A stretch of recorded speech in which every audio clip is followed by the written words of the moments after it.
Will the addition of Kirk Cousins mean breakout years for Kyle Pitts and Drake London? You are Locked On Falcons, your daily Atlanta Falcons podcast. Part of the Locked On Podcast Network, your team every day.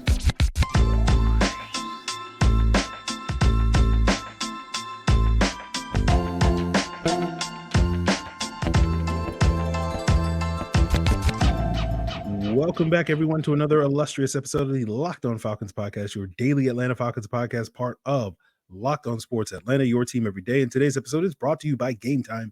Download the Gametime app, create an account, and use code LOCKEDON, and you'll get $20 off your first purchase.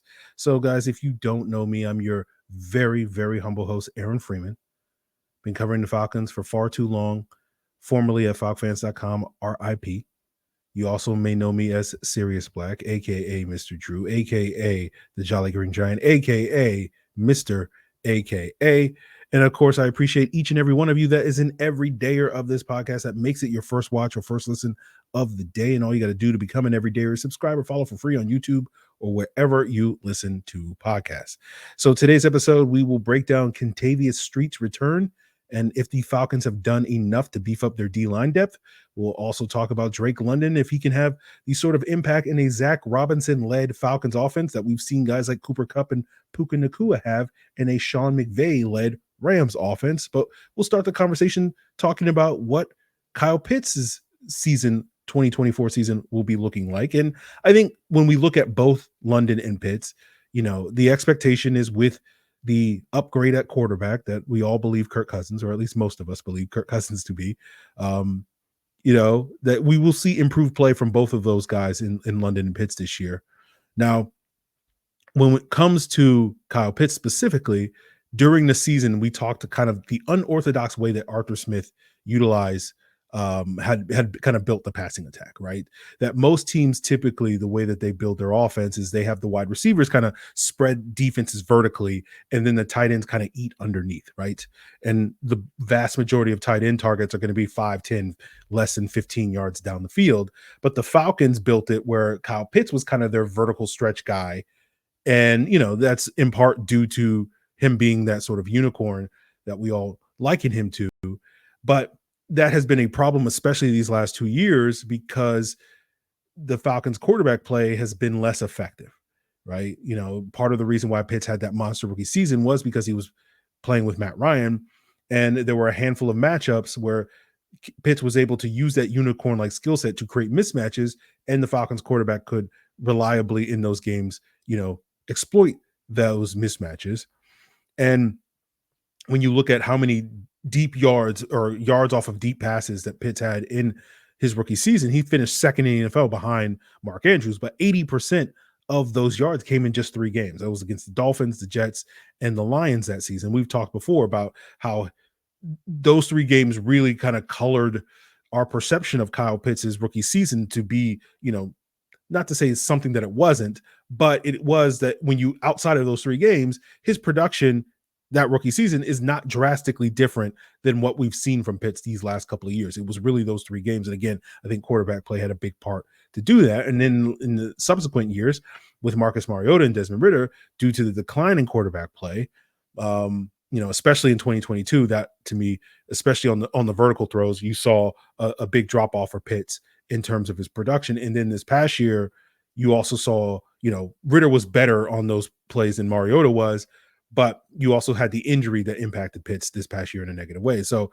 to me, as I stated back in January when we broke down the tight end position, the biggest priority for Kyle Pitts is going to be him being healthy, right? If he's not healthy this year, then none of this really matters, right? And if he is, you know, that's the way that he can be maximized in this offense. But I also think you're going to see this team under Zac Robinson and the other offensive coaching staff treat Kyle Pitts more like a traditional tight end that we were referring to earlier, with a lot more underneath targets, right? That throughout Kyle Pitts' career, less than half of his targets have been throws that were under 10 yards. Again, pointing to that, he's more of that intermediate and vertical threat in this offense than traditional tight ends. And you compare that to the Rams tight ends, especially Gerald Everett and Tyler Higbee, when they were running a lot of 12 personnel and one of the teams that used a lot of 2 tight end sets in that 2019 and 2020 seasons. But for both of those guys, over 70% of their targets were traveled less than 10 yards in the air. And so while I don't think Pitts is going to go to that extreme, right, but I do think you'll probably see that number closer to 60, which is normal in the NFL. That most tight ends, like Travis Kelce's one of the rare guys that like that number is like at 58% for a lot of his prime, right? But most guys in the NFL, well over 60% of their targets are going to be, those short throws where he can sort of eat and create that quick separation and do stuff after the catch, where Pitts has never had a single season where that number has been more than 46% in terms of his overall targets, in terms of the depth that they go. And so I think you'll also see more Pitts inline, over 40% of his snaps being inline. In the 3 years he's been in Atlanta, no more than 26% of his snaps he's been in inline tight end. This past year was down to 15% of his snaps being inline. And I think a lot of that was due to the knee injury. And again, that's why I think he's going to need to be healthy in order for the Falcons to utilize him as a more quote unquote traditional tight end. Now, I still think we're going to see plenty of him split out wide and in the slot and whatnot. The Rams use Gerald Everett, who is the closest comp that we can make to a player with a comparable athletic skill set to Kyle Pitts that the Rams have had in their offense under Sean McVay. So that's why we use Gerald Everett as a comparison. And that's why, to me, the 2019 and 2020 offenses for the Rams are much more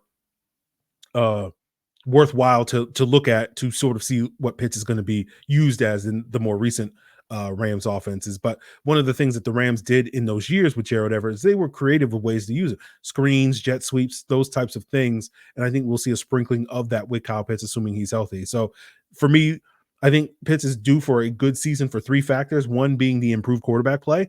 That's going to allow greater efficiency when he is targeted, especially downfield, right? That's something that Cousins has done well. And I want to clarify for some people that have been confused in the past. I've said that, Kirk Cousins doesn't push the ball down the field.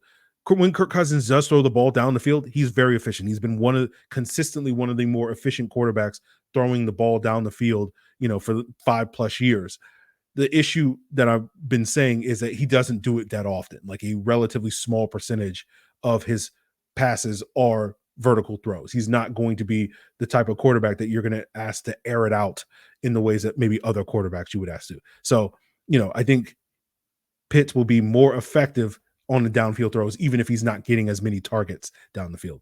So that's the first thing. The second thing is the improved play calling, again, allowing Pitts to be more that traditional tight end, involving more inline snaps and a lower degree of difficulty by increasing the number of short passes that he's going to be asked to catch. And then the third thing being the improved health, right? So, when he has to be that unicorn, hopefully that unicorn will show up.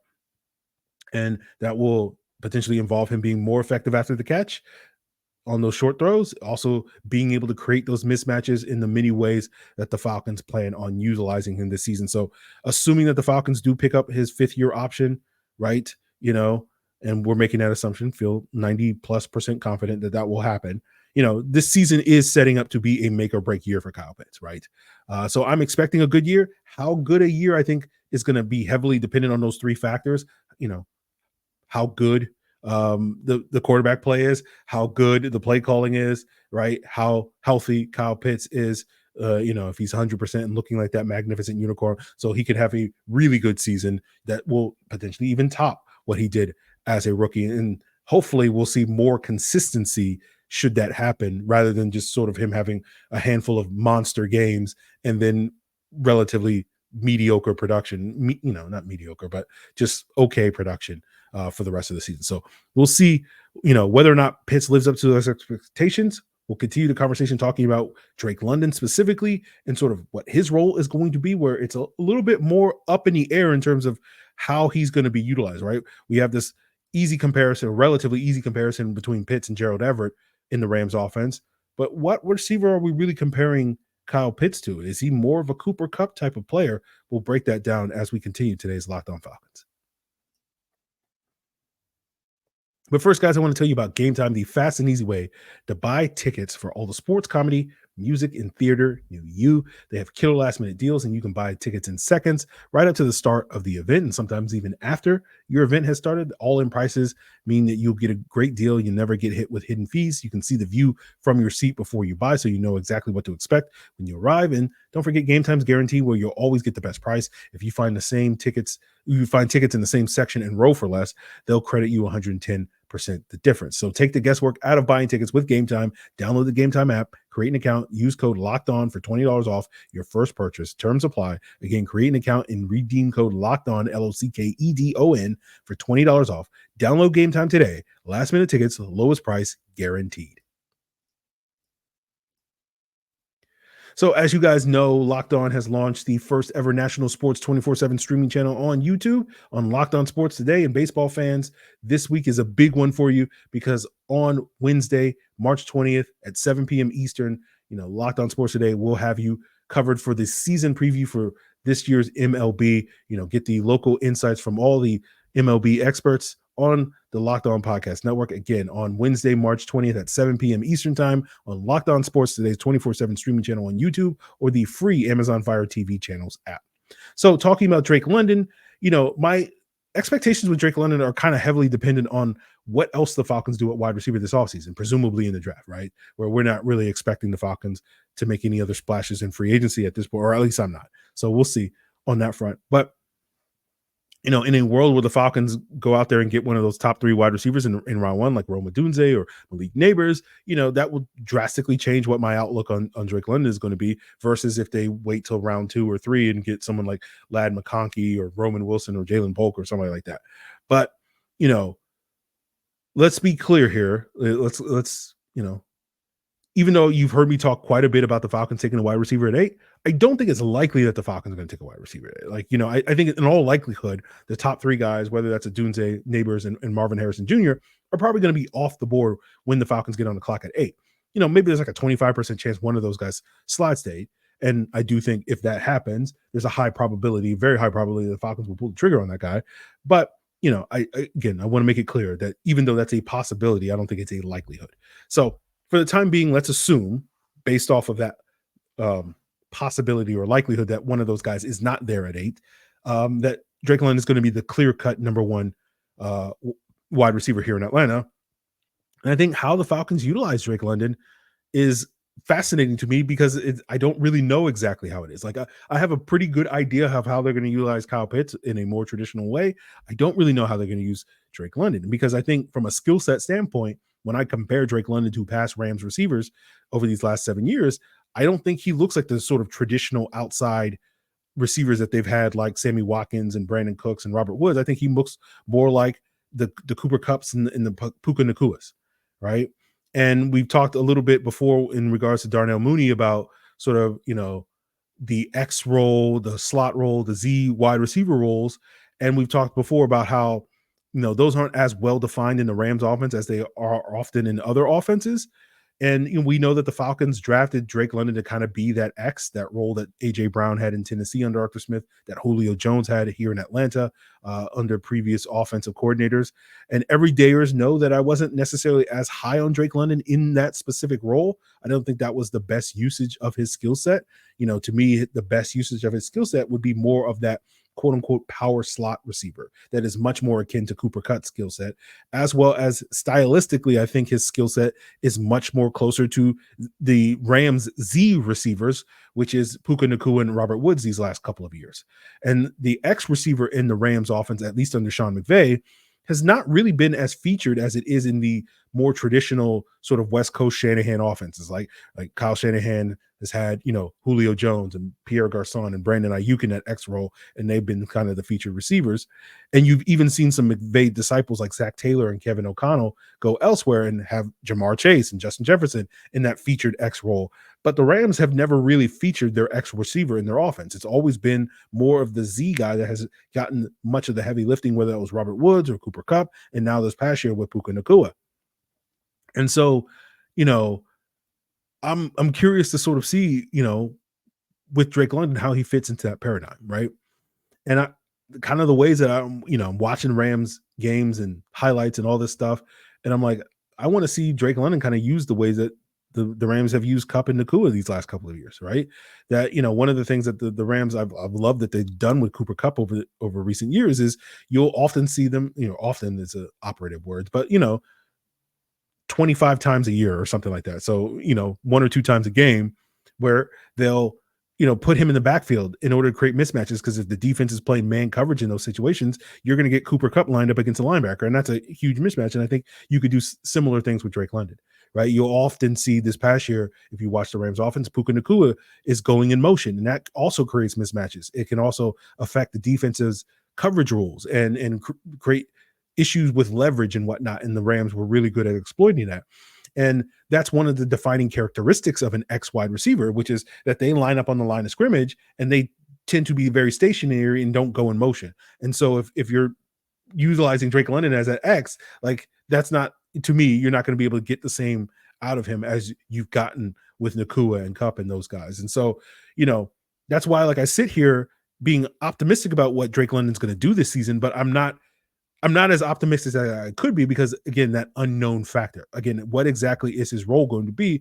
And maybe a lot of that depends on who else the Falcons add at the wide receiver position in the draft, right? Do they add a guy that fits more of that quote unquote traditional X receiver role, or do they add another guy that's more of a Z? Like, to me, for example, I think Malik Neighbors is not really an X, right? He has the speed to be an X, but in terms of utilizing, you want to get him using his speed and motion and all those different things that you see, with Dolphins, especially with their speed at the wide receiver position, that can really create havoc for a defense. But, it would be a slightly different conversation if we were talking about Roma Dunze or somebody else in that role. So we'll just have to see. So I am expecting, Drake London to have a good year.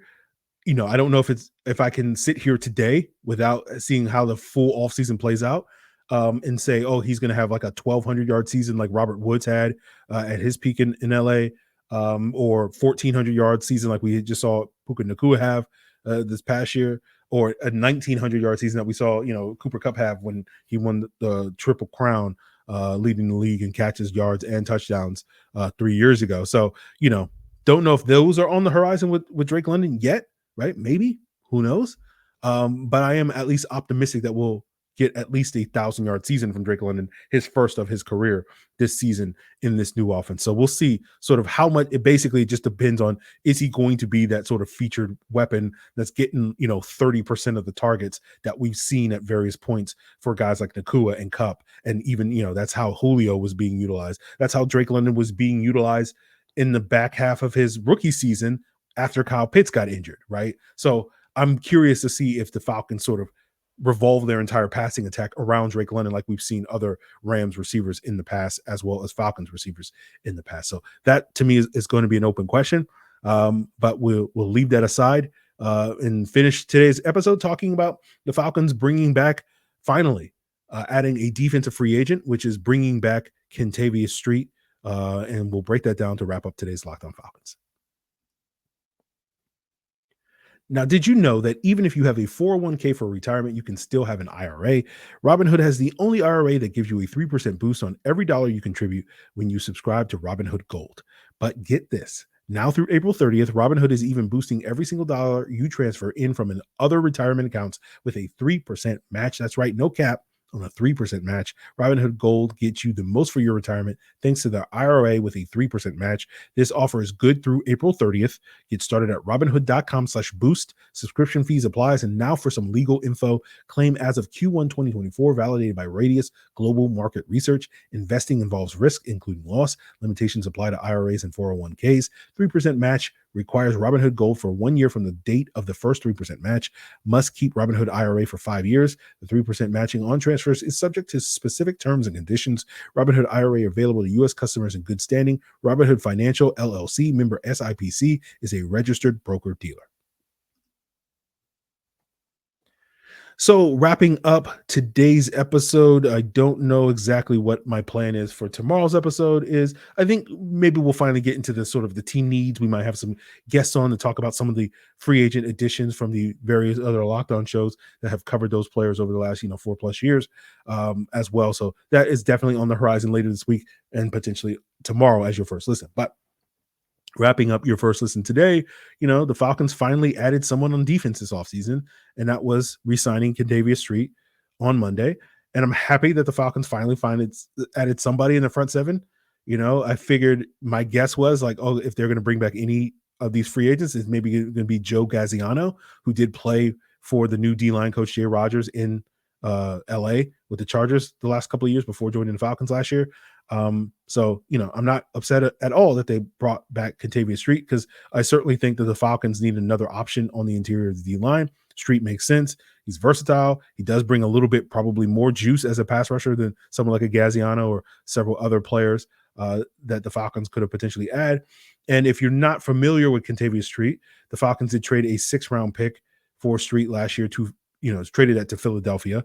And we were talking about that possible trade, not the specific terms of the trade, but the Falcons trading for someone like Kentavius Street, 2 weeks earlier than a lot of other people before. Obviously most people didn't know about it until it happened, and that wasn't because of inside information. That was just usual dot connecting, right? And that's part of the brand of this podcast, right? You'll be streets ahead, pun intended, and shout out to those of you that know where that that statement is a reference to what TV show that is. But you'll consistently be ahead of other fans in this fan base if you listen to this podcast every day, similar to how we were talking about Kirk Cousins being the Falcons being the front runner to get Kirk Cousins for like 2+ weeks before pretty much anybody else was talking about it at the combine or during the combine or after the combine. But it was sort of dot connecting, because while everybody else spent the first like 6 weeks of last year, arguing about the quarterback, which, of course is still going to remain, one of the big topics with any team.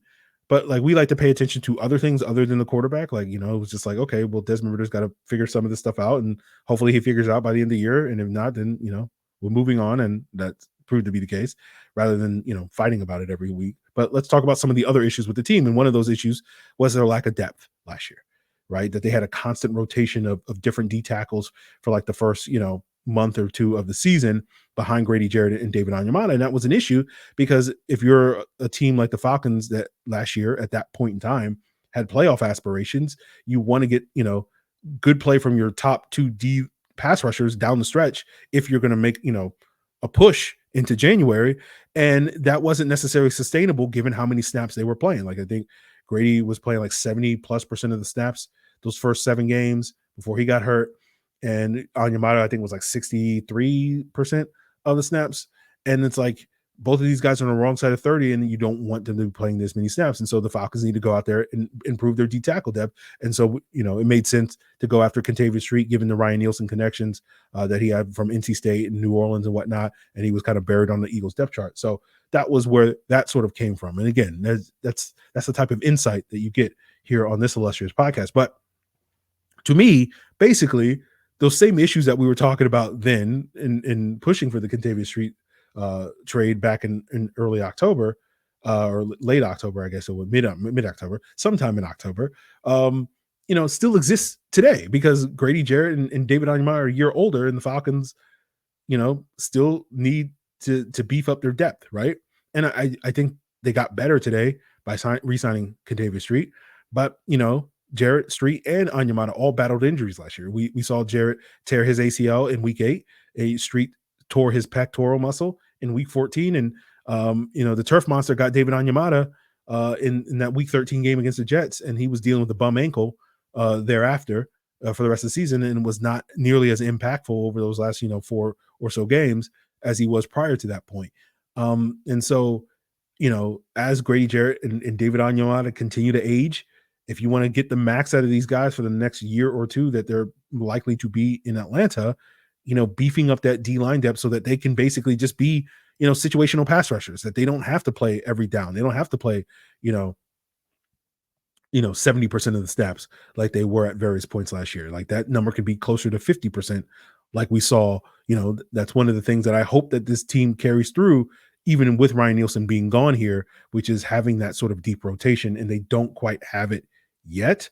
But we'll see what other additions the Falcons make on the D-line. I was hoping for, a Greg Gaines or an A'Shawn Robinson, but those guys signed elsewhere. Gaines went back to Tampa Bay. I think Robinson went to Buffalo, if I'm not mistaken, from the Giants or whatever. And so those would have been two sort of guys that you could play reliably on early downs so that you could save Grady, Jarrett, and David Onyemata for those passing situations.